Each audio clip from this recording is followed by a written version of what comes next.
Good morning, everyone, guys. In fact, let's start again. Good morning, everyone, guys. The situation in Ukraine is now out of control.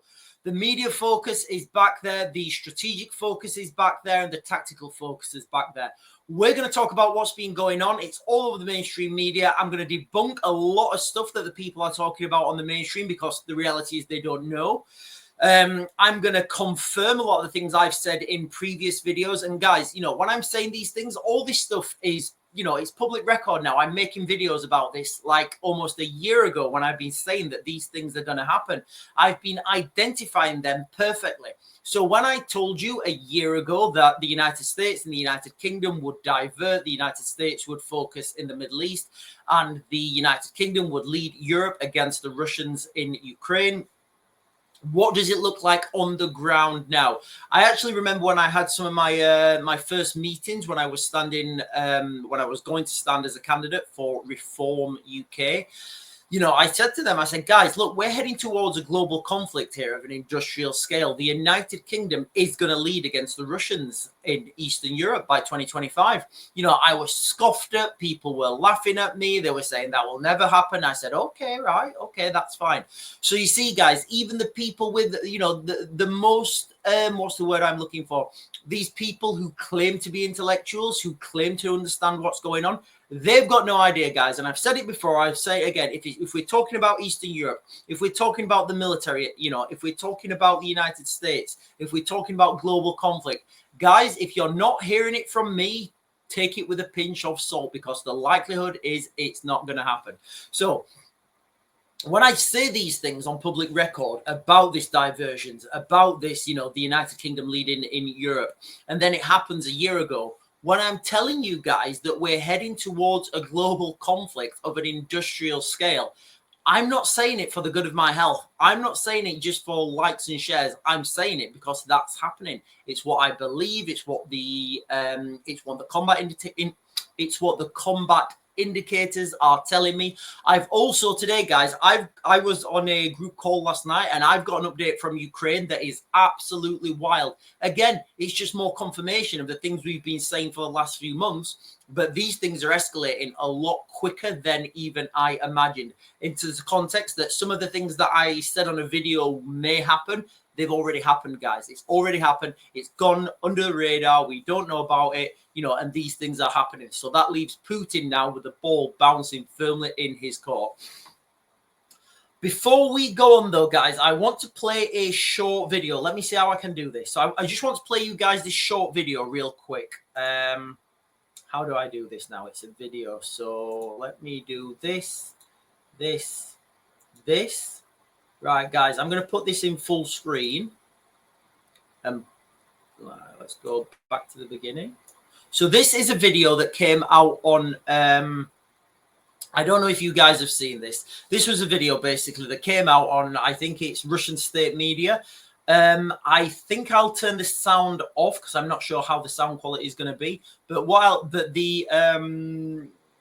it's all in Russian anyway, and the subtitles come up anyway. So let's just play this, guys. I'll stop this at a few points. Несложно предположить географию ответа.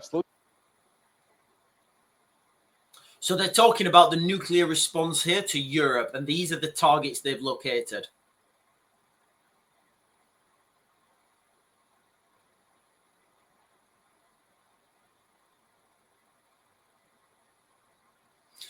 So when we're talking about these strikes, and again, I'll talk on to how credible I feel this video is afterwards. But what is 100% credible is all these locations, all these secret locations, all these strategic locations in Europe, in the United Kingdom, all these locations, they're well known to the Russians. They know exactly where these are. The Russians are not stupid. They've got spies operating in our countries. They've had spies operating in our countries for a long time.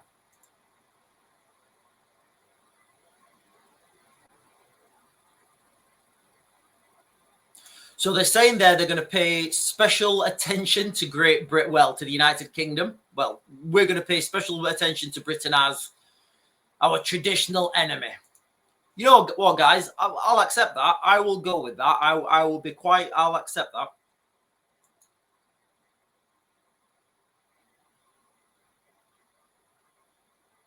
So this is where they're looking like they're going to launch their northern their attacks from here. Just for reference, this little bay area here, this is where they do a lot of their nuclear testing. I can't remember what it's called, but this whole area here, this is where they do their nuclear testing. So around this location, I would suspect there's a lot of nuclear launch capacity.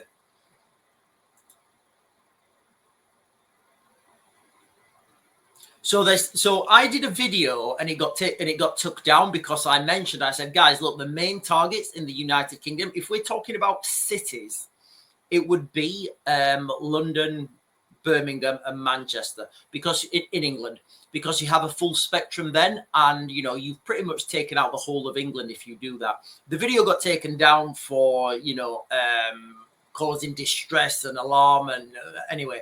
But what I will say, well, I'll come on to the commentary afterwards.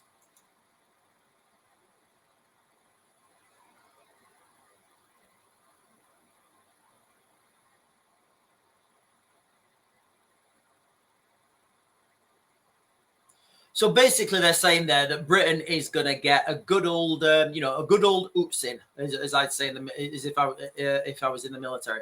So, no, stop sharing.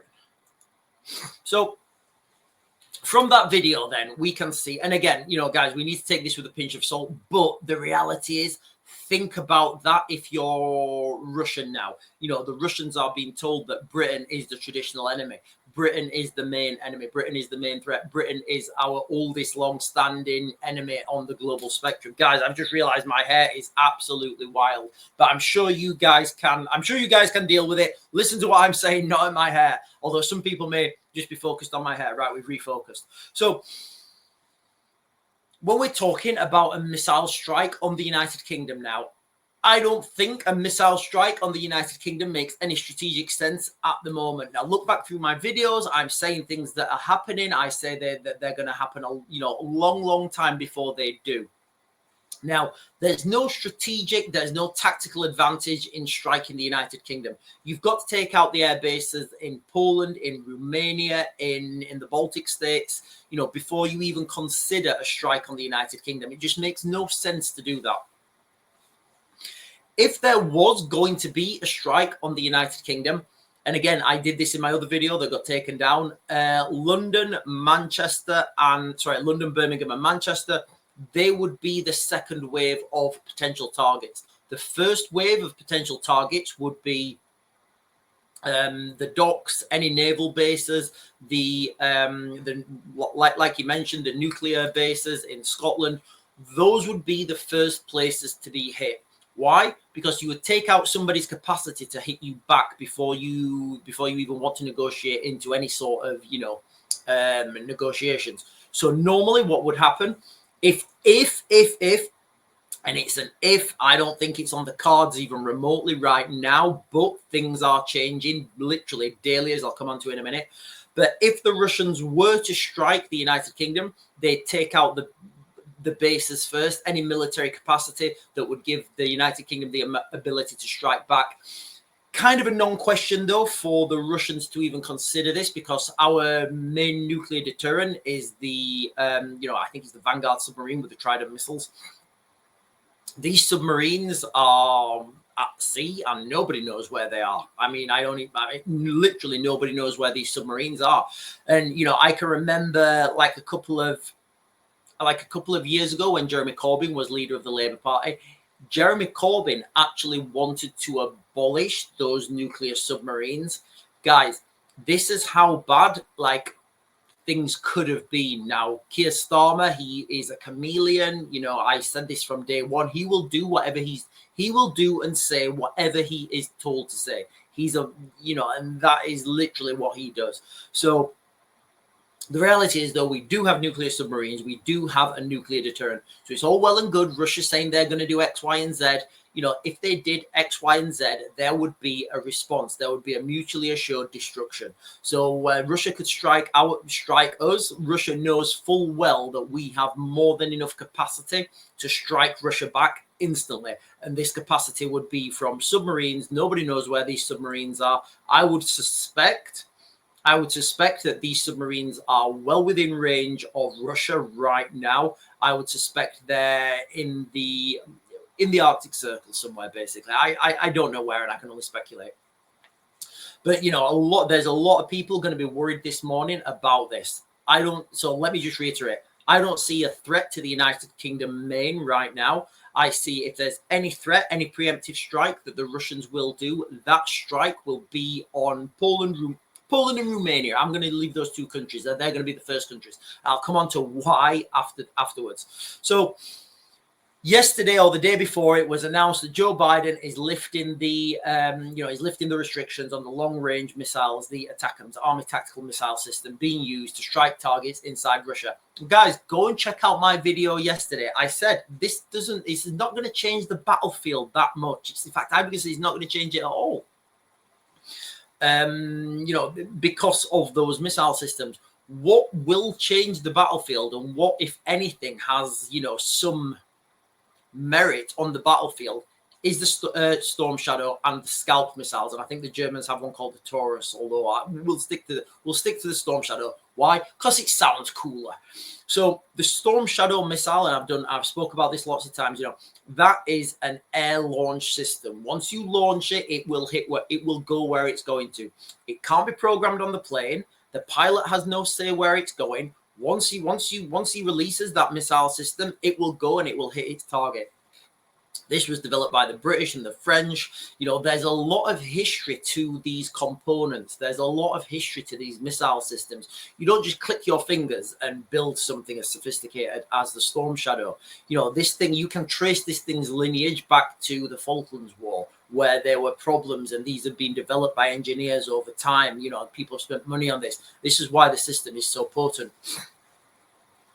Now, the way that I would suspect and again, this morning, it's all in the news this morning about the Storm Shadow missiles. Will the United Kingdom be let? Yes, I'll let you know right now. The United Kingdom will let the Ukrainians use Storm Shadow missiles to strike targets inside Russia. I'll come onto the map actually in a minute. But it's all about the Storm Shadow missiles, guys. The ATACMS were just the foot in the door. Maybe this week, maybe next week, maybe if there's something happening behind the scenes, if there's, more of these, I'll do another video on the protests. If more stuff comes out, then of course, that's when they're going to push through this legislation, the green light for the Ukrainians to use the Storm Shadow missiles. But guys, it's all about the Storm Shadow missiles. That is the one that's key. Now, the way that I would suspect these things are going to be used, if you can imagine, well, do you know what, guys? I'll go onto the map now. I'll explain what's been happening in the map. I'll then show you how these Storm Shadow missiles would be used in conjunction with Ukrainians' conventional drones. So let's go onto the map. Where are we? I don't think I've got it. Yeah, I have. So again, guys, I'm going to do this every day, and I just want you guys to see every day how much ground's being taken in the east of Ukraine. So this is from the 18th of last month, and I know I did this yesterday, guys, but I'm just going to fast forward it and look at the amount of ground the Russians are taking on a daily basis, and look at the amount of ground, which is zero, that the Ukrainians are managing to take back. There's more and more ground being lost every day. Go and look back through my videos, guys, when the Russians were taking, just managed to get over this road here. I said, right, they're going to come round and they're going to come to the south of Pokrovsk, and they will hold about 10 kilometers there, guys. They'll hold there. Trust me, that's what they'll do. So that's the situation on the ground in Ukraine right now. Now, how I would use the Storm Shadow missiles. So let's just say Donetsk here. I'm just using it as an example. So say that I wanted to do an attack on key facilities in Donetsk. I would send a swarm of drones from the north. They would deplete the air defense, because these drones are cheap, they're easily produced, they're disposable, they're one use. I would send a swarm of drones from the north to, harass and potentially deplete the air defense systems. And then from another direction, I would send my Storm Shadow missiles. So they was looking in this direction, and then the Storm Shadow would hit from another direction. Now, the key thing about the Storm Shadow missiles is It's air launched. It's air launched on the belly of an F-16. Now, these F-16s can fly low and slow. They can evade, they can evade enemy radar. They can evade enemy air defense. So you can weave the F-16. You could probably bring the F-16 somewhere around here and fire this thing. It's absolutely the capacity and the what's the word I'm looking for?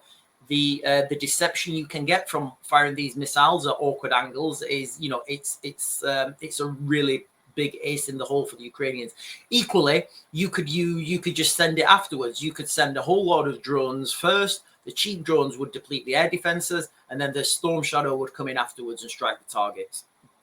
So that's kind of how you could and how you would use these. Now, I've said from day one, we are all leading right now to boots on the ground, guys. That is the only way that this thing, that is the only way that this thing, that this thing ends, and that anyone has an advantage. So when I told you before that all these things were happening, and I remember getting things saying, "Oh, there's always a conflict going on. That it's not going to happen. It'll fizzle out." No, these things are not fizzling out. Right now, you're going to see the push. As soon as Storm Shadow missiles have been accepted and they've had the green lights, as soon as that's happened, you will see a push for boots on the ground. Guys, look at the map that I've just shown you. The Ukrainians don't have anything left to push back with. Even with, Storm Shadow missiles, they're not effective against infantry. They're not, well, they are effective against tanks, but it's kind of counterproductive to use a Storm Shadow missile on a tank. It just doesn't make any sense. So these Storm Shadow missiles, they'll be taking out, they'll be hitting factories, they'll be hitting power plants, they'll be hitting key infrastructure deep into Russia. That's the way the war's going. And again, the Ukrainians are getting hit every day by Russian long-range missile systems. Why shouldn't the Ukrainians strike back? Guys, we are in this conflict now. People need to stop thinking that there's any hope for peace, because it's not. And when I say these things, from my very first videos, I would much rather that humanity pool our resources and go and colonize space, asteroid mining, moon bases, Mars base, all that sort of stuff. But we don't. That's the reality, and that book there, the foreword in that book, it's quite kind of poignant, and it tells us why. So, guys, the update from Ukraine, because I'm just conscious that I want to keep this video relatively short, because I know that I've got a few more to do. So the update I got from Ukraine is I was on the phone last night, and I was speaking to some other people who I don't usually speak to. These people are not in the NGO circuit. They're not in the NGO circuit. Let's just say that. Now, I said, listen, guys, at some point, the Russians are going to take out all your airfields, and you guys are going to have to make the choice where you're going to fly the F-16s from. And one of the guys said to me, he said, Sean, this has already happened. I said, what do you mean? He says, the F-16s are not flying from Ukraine. I said, what do you mean? He said, well, I think they're either flying from Poland or Romania. Now, I don't know how much truth is in that. I really don't. But it would obviously fit in line exactly with what I've already said. At some point, the Russians are going to take out those airfields. So if they've already taken them out, guys, and if, remember, these are big ifs, because they're not confirmed. Obviously, there'll be no mainstream media to report on this, and this will be something that will be kept ridiculously secret. If the Ukrainians are already using the airfields in Poland, in Romania, which is why I said that the first strikes would be Poland or Romania. If this is already happening, let's be clear. The Russians are not stupid. The Russians will know exactly where these aircraft are coming from. They will know exactly where they're going and what they're doing. You know what, guys? The Russians have radar too. Although it makes kind of, remember when the Ukrainians started to take out like a couple of months ago, when the Ukrainians started to take out the Russian early warning system and the Russian long-range radar system, all kind of makes sense now, doesn't it? So this is what I mean, guys. You've got to see these little weeds, you've got to see these things that are growing in the weeds. And you've got to think, why did that happen? And think strategically why it's going to happen. So, guys, the news of the day, Storm Shadow, it will be accepted. It will get the green light. This is all moving towards, but once Storm Shadow is accepted, you will see a push then for boots on the ground. The reality is the Ukrainians need more men. There are none. right now, guys, you know, as you've seen from the map, the Ukrainians are losing more and more ground every day, and it's becoming, and they're not taking any back. This thing only goes one way. You know, politicians have been kicking the can down the road. Right now, guys, the road is empty. There's no more road left. And people say, why do Britain need to get involved? Why should Britain be involved? Guys, I get that argument, but the reality is we are involved. You know, it doesn't matter what you say now, Britain is involved. So, you know, we can either accept this or we can do something about it. You know, there really is no path for peace at the moment. Remember what I keep saying as well. The only person in the world who can decide if there's going to be peace negotiations or not is Vladimir Putin. He's the only person in the world who can decide if there's going to be peace negotiations or not. Now, if he doesn't want peace negotiations, there won't be. And if he's taking ground and ground and ground and ground every day, why would you bother? Why would you enter into peace negotiations when you don't need to? Why would you want peace when you're taking more ground every day? It makes no sense. Absolutely no sense. The update I got from Ukraine was that the airfields have already been destroyed and the F-16s are being flown from Romania or Poland. Remember, guys, okay, that's not confirmed.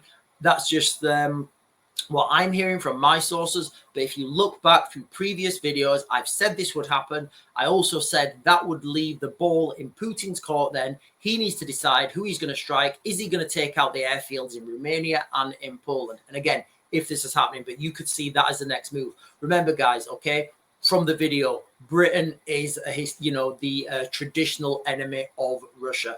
Guys, there really isn't any hope for peace. But at least it's snowing and we can all go and make some snowmen. Anyway, guys, I'm going to back to grid. I'll get you guys another video later.